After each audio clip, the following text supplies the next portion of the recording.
The diplomatic chamber aboard station Kepler 9 smelled wrong. That was the first thing Ambassador Vrell noticed when the human delegation arrived. Not unpleasant exactly, but sharp, metallic.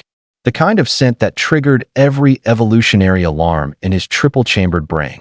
"They are bleeding," whispered his aide, Korth, mandibles clicking nervously, indeed. The human at the front of the group, a male specimen designated Marcus Webb according to the briefing files, had what appeared to be a serrated blade protruding from his lower right quadrant. The weapon was still embedded. Still there. The fabric around it had darkened with blood, and yet the human walked with only the slightest hitch in his gait that Vrell's scales rippled with confusion. "Should we summon medical assistance?" "Nah," Marcus said, somehow hearing the whispered conversation from across the room despite the translator lag. This is nothing. You should see the other guy." He grinned, showing far too many flat teeth. "Let us begin, shall we?" The Galactic Council had prepared Vrell for many things. Human stubbornness, human irrationality, human tendency to consume literal poison for entertainment purposes. But nowhere in the 1,700-page briefing document had anyone mentioned that humans would conduct trade negotiations while actively experiencing what should be fatal trauma. Marcus lowered himself into the provided chair. Slowly, carefully, the knife shifted. Vrell could hear it scrape against something internal. His own breathing spiracles fluttered with sympathetic distress. "So," Marcus slapped both palms on the table, and every alien in the room flinched. "Let us talk about the mining rights to the Helix Nebula.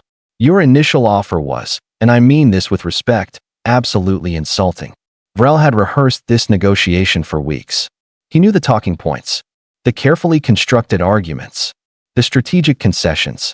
What he had not prepared for was the growing pool of red liquid forming beneath the human's chair. "The Council's offer is more than fair," Vrell managed, trying not to stare at the knife. Trying and failing. 14% of all extracted resources, full medical support, and guaranteed safe passage through Council space. 14%. Marcus laughed. Actually laughed. The motion made the blade shift again, and Vrell watched in horror as fresh blood welled around the entry point. "Ambassador Vrell, my friend, my good fellow sentient being, I had a piece of rebar go through my shoulder last year during a station repair. You know what I did? I pulled it out, slapped some synth mesh on it, and finished the job. Got a bonus for completing ahead of schedule." He leaned forward, and the temperature in the room seemed to drop. "So when you sit there and offer me 14%, understand that I am negotiating while mildly inconvenienced. Imagine what I will demand when I am actually motivated." Korth made a sound like escaping steam. "You need medical attention. This meeting should be postponed until what?" Marcus interrupted.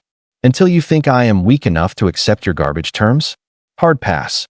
He pulled a small flask from his jacket, unscrewed it with one hand, and took a long drink. "Besides, the knife is actually helping.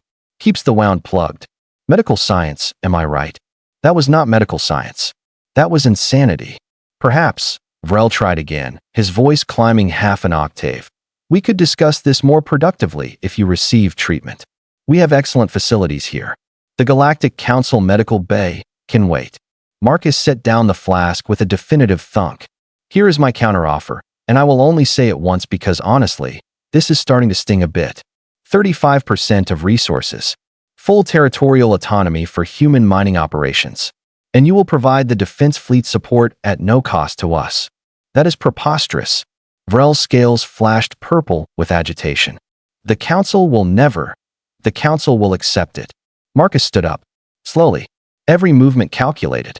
The knife remained exactly where it was, a grim reminder of human resilience. Or human stupidity.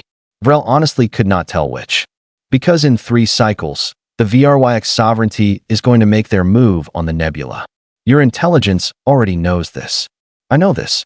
And the only species crazy enough, stubborn enough, and well, damaged enough to fight them is sitting right here in front of you. He gestured to himself, to the knife, to the impossible sight of a being conducting high-level diplomacy while impaled. So the question is not whether my terms are reasonable. The question is whether you can afford to say no. The silence that followed was profound. Vrell's communicator chirped. His superior, Council Director Thane, appeared on the small screen, her expression unreadable. "Ambassador, accept the humans' terms. All of them. But director, that is an order. The screen went dark. Marcus smiled again, and this time it looked almost genuine. See? That was not so hard. Now, if you will excuse me, I have an appointment with your medical bay after all. He took 3 steps toward the door before Korth found his voice. Why? Why would you negotiate like this? Why not seek treatment first? Marcus paused, one hand pressed against his side, fingers carefully avoiding the protruding blade. Because, my multi-limbed friend, the galaxy needed to understand something very important about humanity. His eyes glittered with something between pain and amusement. We do not stop. Not for injury. Not for fear. Not for common sense. You want us as allies? Fantastic. You want us as enemies. He glanced down at the knife. Well, let us just say you really, really do not. He limped out, leaving a trail of red droplets on the pristine white floor. 3 hours later, Vrell stood outside the medical bay, datapad clutched in his primary manipulator, trying to process what he had just witnessed. The human, Marcus Webb, was being stitched back together by Dr. Yilna, who kept making distressed chirping sounds. The blade penetrated his lower intestine. Yilna reported through the observation window, her 6 eyes wide with disbelief. It nicked his liver. There is evidence of internal bleeding that has been ongoing for at least 4 hours. He should be unconscious. He should be dead. Instead, he was negotiating trade agreements. Korth appeared beside Vrell, holding 2 cups of something warm and vaguely toxic smelling. The medical report just went to the council. Director Thane wants to speak with you immediately. Of course she did. The holographic projection flickered to life in the observation room. Director Thane looked tired, which was concerning because her species did not show fatigue unless truly exhausted. Ambassador Vrell, I assume you have questions. Many, Vrell admitted, starting with why we capitulated to demands from a species that apparently lacks basic survival instincts. Thane's expression did something complicated. 7 months ago, we sent an expedition to study human military history. The researchers came back traumatized. Do you know what humans call a strategic retreat? They do not have a word for it. That does not also imply shame. Do you know what they do when outnumbered 10-1? They attack. Do you know what they consider acceptable casualties in a conflict they believe is justified? I will give you a hint.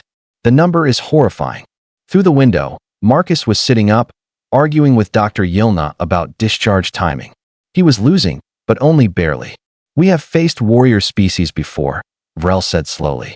The Krythax Dominion. The Vorton clans. What makes humans different?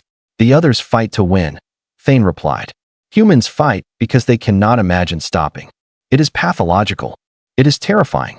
And as of today, they are our allies in the coming conflict with the VRYX. She paused. Do you understand what Marcus Webb did in that negotiation chamber? He did not just secure favorable terms. He sent a message to every species watching.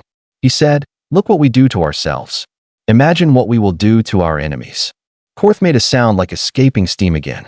It seemed to be his default response to human behavior. The door to the medical bay opened, and Marcus emerged, looking pale but mobile. He had changed clothes. The knife, Vrell noticed, had been cleaned and was now attached to Marcus's belt. Like a souvenir. Like a trophy of his own suffering. Gentlemen, Marcus said cheerfully, though his voice had an edge of exhaustion. And whatever Korth is. No offense intended. None taken, Korth lied. I wanted to apologize, Marcus continued, and that was so unexpected that Vrell's scales flashed yellow with confusion. The dramatics back there were a bit much. The knife was from a bar fight on Substation Omega. Some drunk idiot thought I cheated at cards. I did, but that is beside the point. He grinned. Anyway, I could have had it removed before the meeting. But my captain, Elizabeth Torres, she had this theory. She said the council would negotiate differently if they understood what humans are willing to endure. She was right, was she not? That was a calculated strategy. Vrell felt something inside him wither. You deliberately maintained a serious injury for psychological advantage. Well, when you say it like that, it sounds crazy. Marcus wobbled slightly, caught himself. But yeah, pretty much. Look, Ambassador, the VRYX are coming. Everyone knows it. They will hit the Helix Nebula in less than 3 cycles, and they will not stop there. The Council needed human help, but you were trying to lowball us because you thought we were just another species looking for profit. We are not. We are looking for a fight that matters. His expression hardened. And we are very, very good at fighting. Director Thane's hologram flickered. The human is correct, Ambassador Vrell. Intelligence confirms the VRYX fleet is mobilizing. Without human intervention, the nebula falls. Without the nebula, the VRYX control 40% of Council space within 2 years. Marcus pulled out his flask again, took another drink, and winced. So here is what happens next. Human mining operations begin immediately. We will extract resources, sure, but we will also fortify every asteroid, every moon, every piece of rock big enough to hide a weapons platform. When the VRYX arrive, they will find a place we have turned into a death trap. He looked directly at Vrell. And they will find humans. Humans who negotiate with knives in their sides. Humans who do not understand the concept of acceptable losses. Humans who, and I cannot stress this enough, are absolutely out of their minds. Quartz's mandibles clicked rapidly. This is your strategy? Controlled insanity. Uncontrolled insanity, actually. Marcus corrected. The controlled kind is boring.